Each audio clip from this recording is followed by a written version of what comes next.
Merhabalar sevgili arkadaşlar, kanalıma hoş geldiniz. Abone olmadıysanız eğer sağdaki abone ol yazısına tıklayarak ücretsiz abone olabilirsiniz. Evet, bugün sizlere yine bir takipçinin istediği bir modeli yapacağım. Motifi yapacağım daha doğrusu. Runner yapılmış ama istediğiniz her şeyi yapabilirsiniz yine bu motifle. Alize Cotton Gold ipim. Tığım da 3,5 milimetre. Şimdi sihirli halka yaparak başlıyorum. Şöyle parmağımıza doluyoruz. Bir zincir çekiyoruz ve bu halkanın içine 6 tane sık iğne yapıyoruz. 2 tanesini yaptım. 3, 4, 5, 6.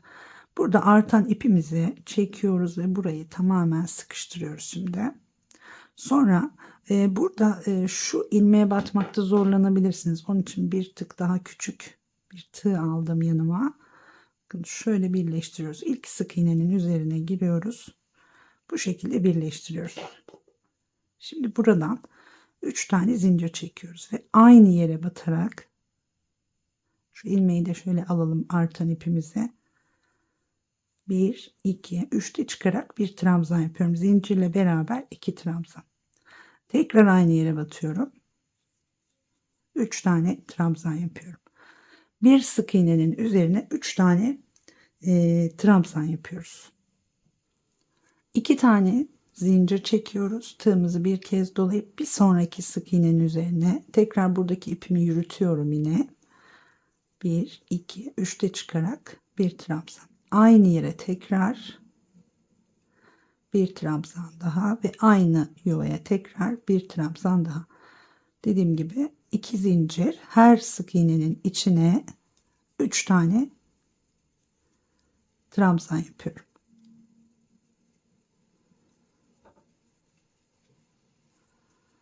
Bu şekilde 6 tane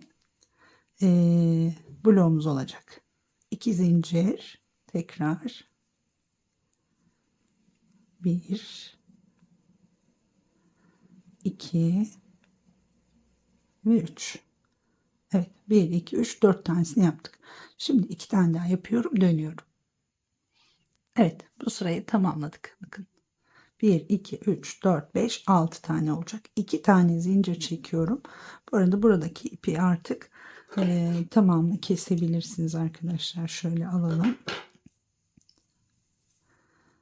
İlk çektiğimiz zincirin 1, 2, 3 üçüncüsüne batarak birleştiriyorum. 1, 2, 3 tane zincir çekiyorum ve aynı yere birleştirdiğim noktaya tekrar batıyorum. Bir trabzan yapıyorum. Baştakini 2 tane yapmış olduk. Şimdi ortadaki trabzanın üzerine giriyorum. Bir trabzan ve sondaki yuvaya geliyorum. Buraya da 2 tane trabzan yapıyorum. Zincirle beraber 5 tane trabzanımız olacak burada da. Tekrar 2 zincir, bir doladık. Birinci trabzanın üzerine geliyoruz. 1 ve aynı yere tekrar batıyoruz. 2. Şimdi bir sonraki yuvaya batıyoruz. 3. Bir sonraki yuvaya batıyoruz. 4. Aynı yuvaya tekrar bir daha batıyoruz. 5. Aralar 2 zincir.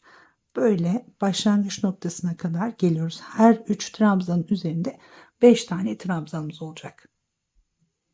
Evet, başlangıç noktasına geldim. 2 tane zincir çekiyorum ve tekrar burada çektiğimiz zincirin tepe noktasına batarak birleştirdim. Yine 3 tane zincirle yukarıya çıkıyorum. Aynı yere batarak bir trabzan. Sonra bir sonraki yuvaya yani ikinci trabzanın üzerine batarak tekrar bir trabzan yapıyoruz. Şimdi bir tane zincir çekiyoruz. Tığımızı bir kez dolayıp sıradaki trabzan yuvasını atlıyorum. Bir sonrakine batıyorum. Buraya bir tane yapıyorum. Bir sonraki yuvaya yine 2 tane trabzan yapıyorum. 3 tane burada, 3 tane burada. Baştaki ve sondaki trabzanları 2 kez battık. Şurada da bir trabzan yuvasını atladık. 2 tane zincir. Tekrar aynı şekilde birinci yuvanın içine 2 defa trabzan yapıyoruz. 1, 2. Bir sonraki yuvaya geçiyoruz. Buraya bir tane yapıyoruz. Bir zincir çekiyoruz. Alttan bir yuvaya atlayıp bir sonrakine geçiyoruz. Buraya da bir tane ve sondaki yuvaya 2 tane trabzan yapıyoruz. 3 tane burada, 3 tane burada.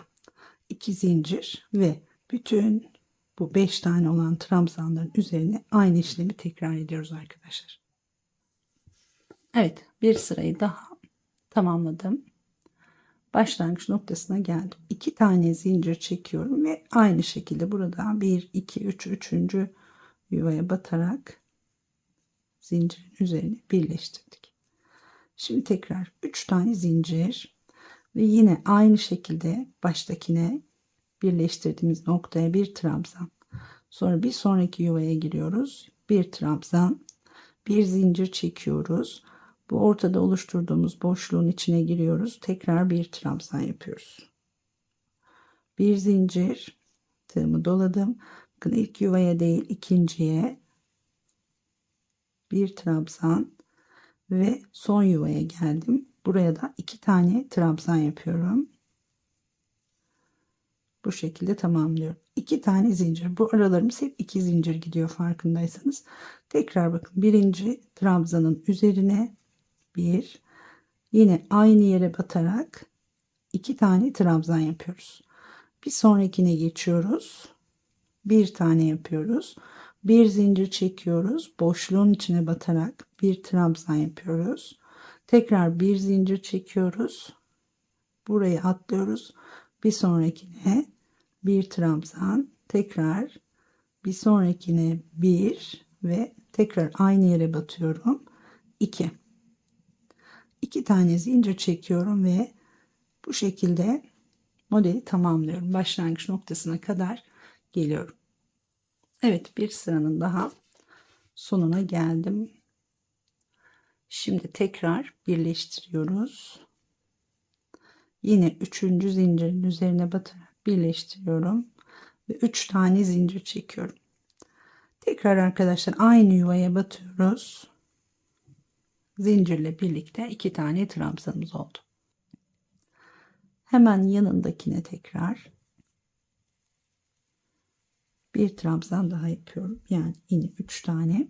Şimdi bir zincir çekiyoruz. Tekrar tığımızı dolayalım. Bu ortada yaptığımız tek trabzanın üzerine aynı noktaya batarak 3 tane trabzan yapıyoruz. 2, 3. Bir zincir çekiyoruz. Tekrar tığımızı doluyoruz. Buraya atlayıp bir sonrakine batarak bir trabzan yapıyoruz.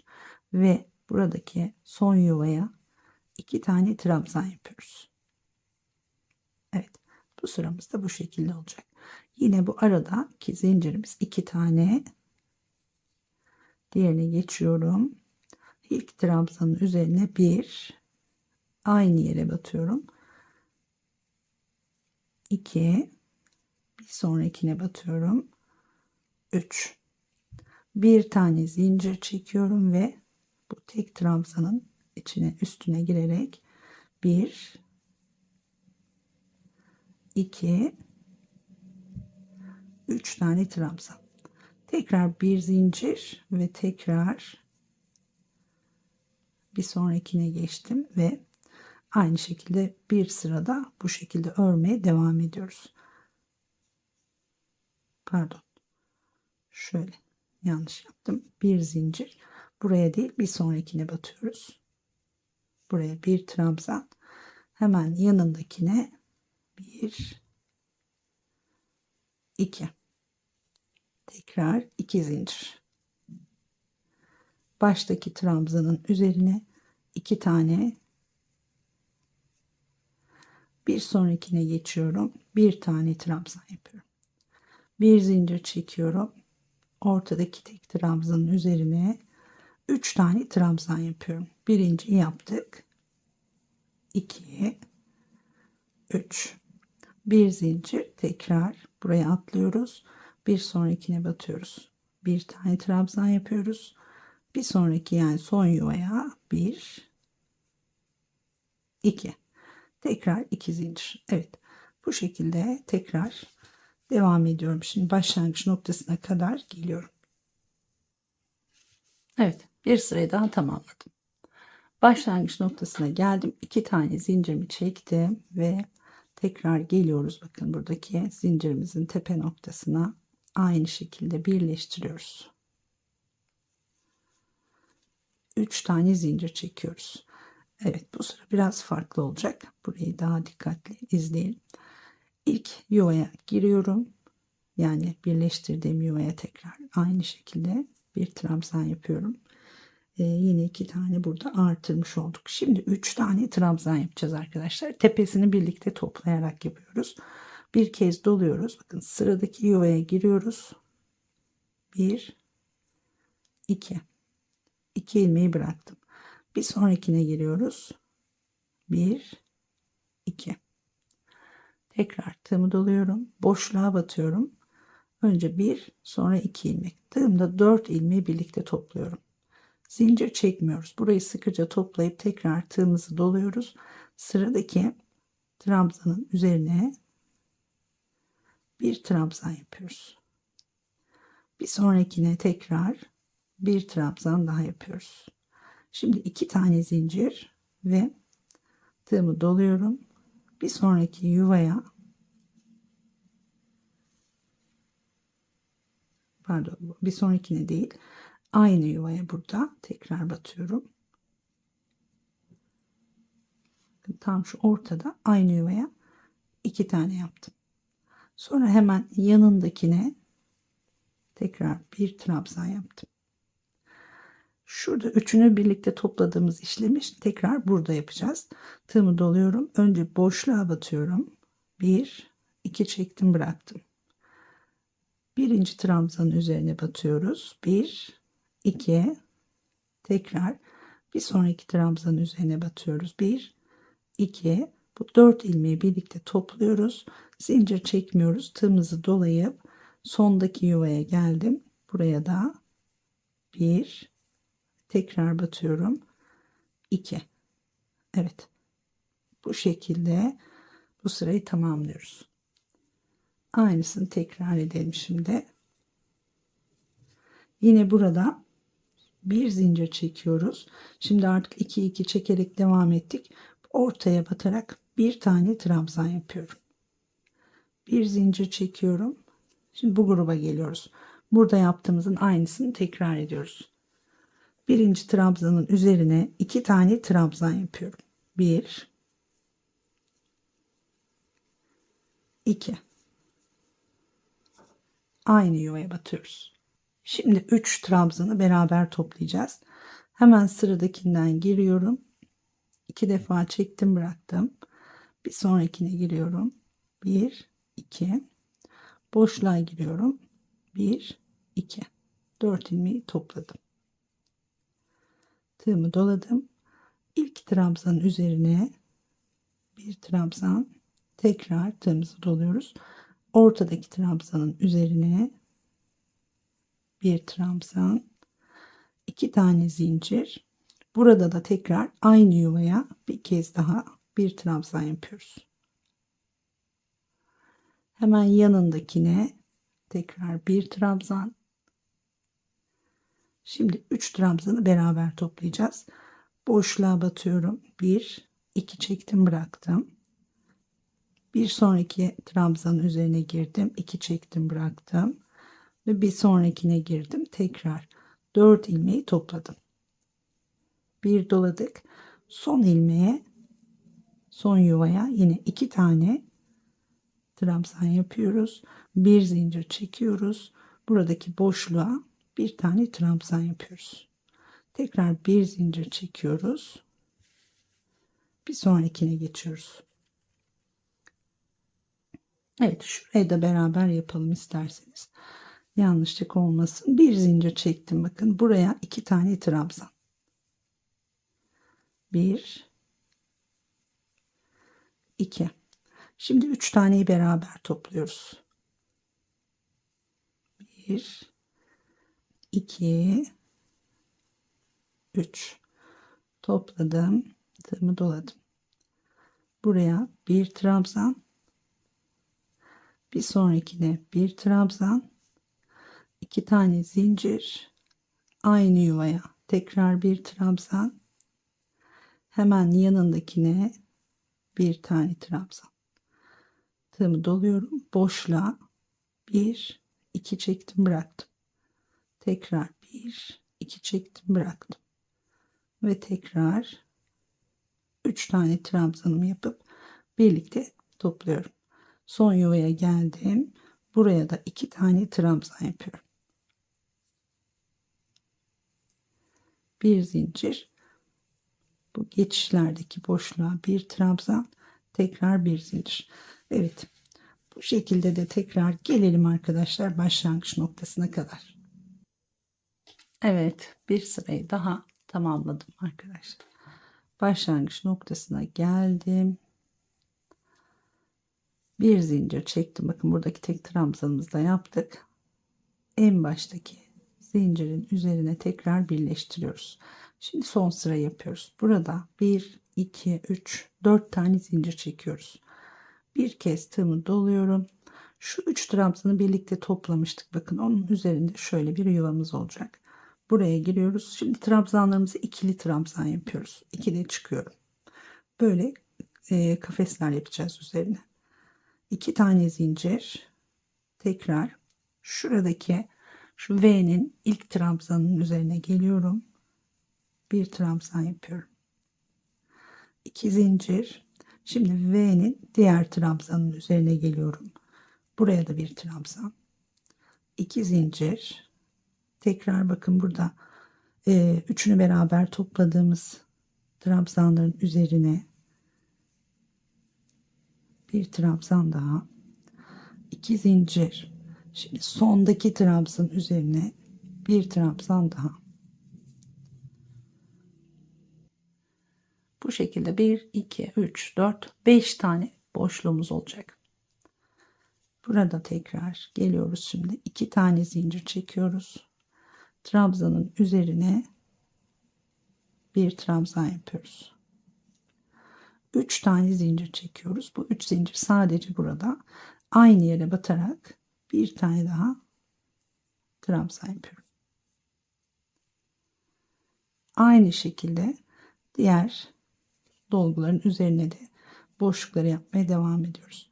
2 tane zincir, birinci trabzanın üzerine bir ikili trabzan, 2 zincir, yine üçünü beraber topladığımız trabzanların üzerine şöyle sayabilirsiniz de 1 2 derseniz buraya bir trabzan, 2 zincir. Şimdi buradaki V'nin ilk trabzanına bir trabzan, 2 zincir, V'nin ikinci trabzanına batıyoruz. Bir boşluk daha, 2 zincir. Yine 1 2 diyelim. Şöyle bir tane boşluk. En sondaki trabzan üzerine geliyorum. Bir trabzan daha yapıyorum. 2 zincir. Buradaki tek trabzanın üzerine bir trabzan yapıyoruz. Sonra 3 tane zincir çekiyoruz. Aynı yere tekrar batarak bir trabzan daha yapıyorum. Evet, 2 zincir çekiyorum. Aynı şekilde devam ediyorum. Bakın köşeler oluşmaya başladı. 1 2 3 4 5 altıgen köşeli bir motif olacak bu. Bu şekilde başlangıç noktasına gelerek motifi bitiriyoruz. Evet, geldim sona. Bakın.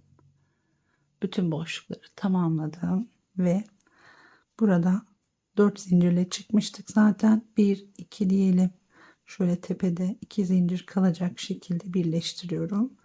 Bir tane zincir çekerek ipimi kesiyorum arkadaşlar.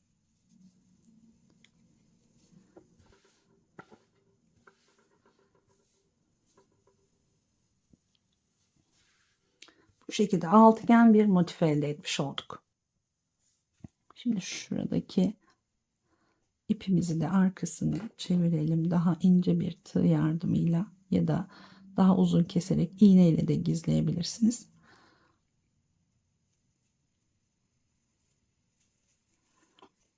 Bu şekilde gizleyip tamamını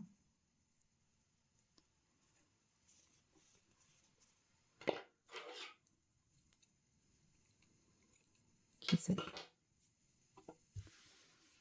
Evet, şimdi arkadaşlar bununla runner modeli, aslında bir runner modeliydi. Ama runner olur, bluzlar olur, yatak örtüleri, birçok şey yapabilirsiniz. Ve birleştirme noktaları da bakın şu köşeden şu köşeye, isterseniz boşluklara batarak, isterseniz köşeden köşeye birleştirerek de örebilirsiniz. Şimdi bir motif daha yapıp birleştirmeyi göstereceğim sizlere.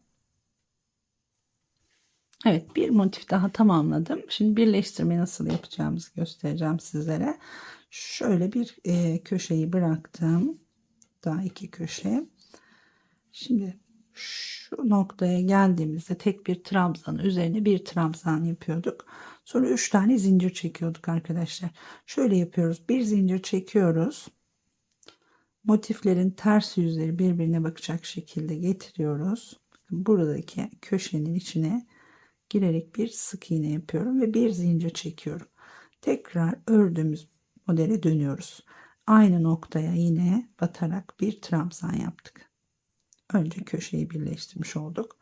Şimdi boşlukları yaparken burada şöyle iki tane yöntem var. İsterseniz boşlukların içinden, isterseniz de trabzanların tepesinden birleştirebilirsiniz. Ben boşlukların üzerinden birleştirerek devam edeceğim. Bir tane zincir çekiyorum. Sıradaki boşluğa giriyorum. Bir sık iğne yapıyorum. Tığımı doladım. Hemen ilk trabzanın üzerine atıyorum. Ona boşlukları nasıl yaptıysak aynı şekilde devam ediyoruz. Bir zincir çekiyorum. Sıradaki boşluğa giriyorum. Bir sık iğne yapıyorum. Tığımı doluyorum. 1 2 ikinci yuvaya girdim. Bu ikinci yuva dediğim, bakın şu üçünü birlikte topladığımız yuvanın üzerinde şöyle bir boşluk oluşuyor. Buraya batıyoruz. Tekrar bir zincir, tekrar arkayı çeviriyoruz. Sıradaki boşluğa bir sık iğne yapıyoruz. Dönüyoruz. Bir doladım. Şimdi bakın burada V'nin, yine böyle bir iki diye de sayabilirsiniz. Buradaki trabzanın üzerine bir trabzan, bir zincir, dönüyorum. Tekrar sıradaki boşluğa bir sık iğne. Tığımı doladım. Bir sonraki trabzanın üzerine bir trabzan. Şöyle bakalım. Bu şekilde birleştiriyorum. Şimdi diğer köşeye kadar aynı şekilde örerek geliyoruz. Bir zincir, sıradaki boşluğa bir sık iğne, dönüyorum. 1 2, buraya bir trabzan. Bir zincir, sıradaki boşluğa bir sık iğne, tığımızı doluyoruz. 1 2, buraya bir trabzan. Şimdi bakın diğer köşeye geldim. Bir zincir, önce köşeden önce tabii bir boşluğumuz var. Birleştirdim. Bir zincir çektim.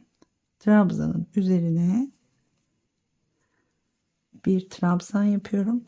Bir zincir çekiyorum. Tekrar köşe boşluğunun içine bir sık iğne, bir zincir. Burada sık iğneden sonra bir tane zincir çekiyorum. Aynı yuvaya tekrar batıyoruz. Bir trabzan.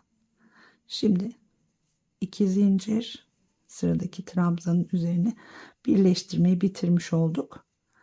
Motifi tamamlıyoruz.